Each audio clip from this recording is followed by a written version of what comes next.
This forgotten hero was a man who sank as low as any man can sink, and yet God raised him up to help change the world. His name, John Newton, and we are here at his church in Olney, Buckinghamshire, St. Peter and St. Paul.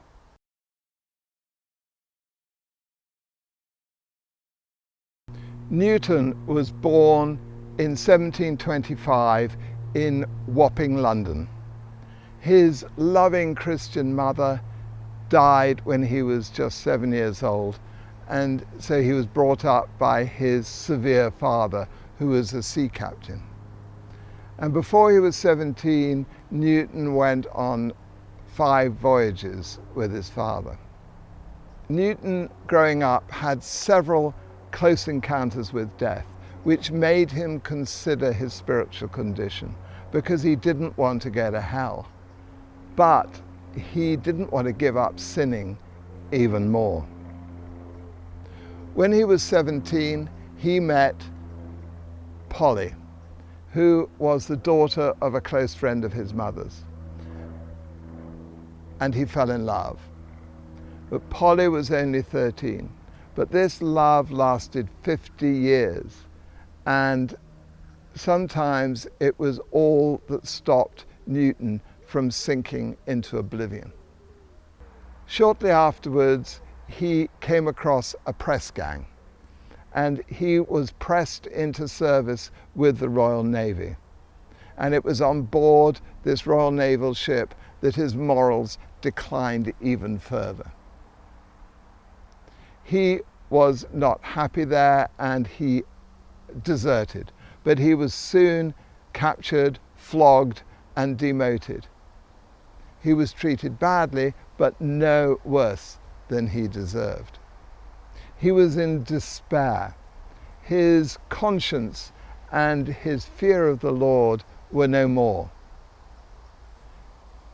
It was only the thought of Polly that stopped him from committing suicide. Before he was 20, he transferred from the naval ship to a slaver. And it was here that he indulged himself in the full depravity of being a slave trader. He had his way with any number of female slaves, and he mocked and ridiculed Christians, trying to persuade anybody that he met to come away from their Christian faith. All restraint was gone. Newton considered that the slave trade was a good way of making a fortune. So he went to work for a slave trader whose headquarters was on an island off Sierra Leone. Unfortunately for Newton, in his first year, he was treated as a slave. And at times he was given no food to eat, and he had to eat roots to stay alive. However, he was able to get a letter out to his father asking for help. Things got better for Newton after that, and about a year later a sail was seen, and they signaled the ship that they wanted to trade. And when Newton went on board this ship, he found that it was the very ship that his father had sent to look for him. Also, Newton was meant to be inland trading, but he'd been delayed. So he would have missed the ship altogether had his delay not happened.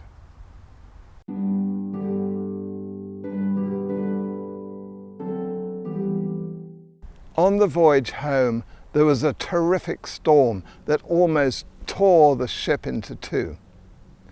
And but for the buoyant cargo, they would have sunk.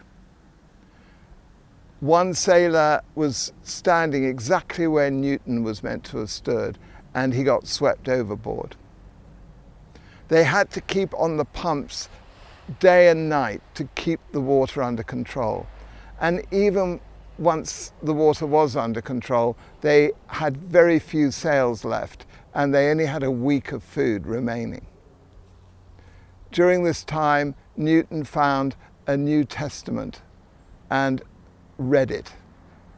And he prayed and he felt that God did exist. However, things got worse. A wind came up that blew them right off course, and they were in real danger of starvation. But then the perfect wind came that blew them safely into an Irish port. On his next voyage to Africa as a slave trader, Newton finally surrendered to Christ.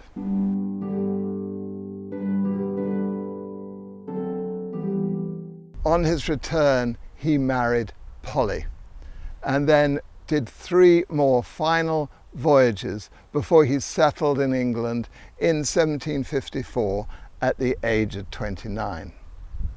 His father's friend got him appointed to the position of tide surveyor in Liverpool, and this was a well-paid position, so it answered Newton's prayers about money. And it was here that yet another of his escapes from death happened. He was only a few minutes delayed in going out to check the cargo of a ship that had recently arrived. And just before he came to the ship, it blew up in front of him. Newton spent time learning Greek and Hebrew, and he was blessed by being able to spend a lot of time with George Whitefield, who was visiting Liverpool. And it was in Whitefield's meetings that Newton became on fire for God. In 1758, he knew God was calling him to become a pastor, but it was not until 6 years later that he was offered the parish of Olney. And at the same time, he published his autobiography, which was so successful, he became an instant celebrity. Newton did a good job here in Olney. And although he was not a great preacher, he loved his people and he had a passion for their well-being, so he was popular. In 1779, he published a hymn book, and within that book was the hymn Amazing Grace, for which he will be remembered as long as Christians exist. He also published several other works, including some of the thousands of letters that he had written.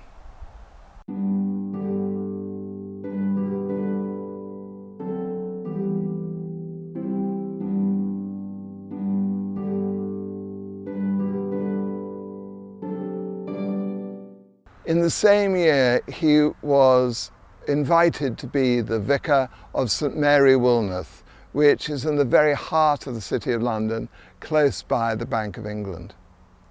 Newton was astonished that somebody as sinful as him could have been raised to such a position, because his past was never far from his thoughts. What amazing grace! He continued to minister to the poor as much as he could while he was in London, and he had many people come to meet him in his house, including in 1785 William Wilberforce. Wilberforce had just given his life to the Lord, and he was considering becoming a clergyman. But Newton recognized the influence that Wilberforce could have as an MP in Parliament and encouraged him to stay there. Strangely, it was not until his autobiography was published that Newton began to think about the morality of slavery. Whilst he was in Olney, he studied the slave trade in depth. And by the time he came to London, he had decided that it was abhorrent. He took every opportunity he could to speak out against it, and he encouraged Wilberforce to get involved with its abolition. Remarkably, just 1 year before his death in 1807, John Newton saw the fulfillment of his dreams, the abolition of the British slave trade. What an extraordinary testimony John Newton is to the incredible mercy of God. God preserved his life time and time again to lift him up and use him as his instrument. Please, Lord, raise up reformers today who can come against slavery, which is even more prevalent today than it was in Newton's time.